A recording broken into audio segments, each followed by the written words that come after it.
تو آپ نے تو پہلے 3 سنتیں ادا کی، پھر وضو فرمانے لگے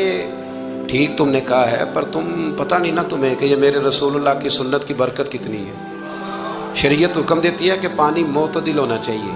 وضو کرنے کے لیے، نہ زیادہ ٹھنڈا ہو نہ زیادہ گرم ہو، زیادہ گرم ہو تو منہ جل جاتا ہے، اور شریعت حکم دیتی ہے کہ پانی بد ذائقہ نہیں ہونا چاہیے، اور حکم دیتی ہے کہ بدبو والا نہیں ہونا چاہیے۔ فرمایا اس لیے ہمارے نبی نے پہلے ہمیں 3 سنتیں دیں کہ ٹوٹی کے نیچے نا ہاتھ کر کے دیکھ لو پانی زیادہ گرم تو نہیں، اور کہیں منہ نہ جلا لینا، اور پھر ہمارے نبی نے ہمیں سنت دے کے بتایا کہ منہ میں ڈال کے دیکھ لو بد ذائقہ تو نہیں، پھر کہا ناک میں ڈال کے دیکھ لو کہ اس سے بو تو نہیں آتی۔ فرمایا مصطفیٰ نے کہا میری 3 سنتیں ادا کر کے اب چہرے پہ پانی ڈالو گے تو فرض ادا کرنے کا مزہ آ جائے گا۔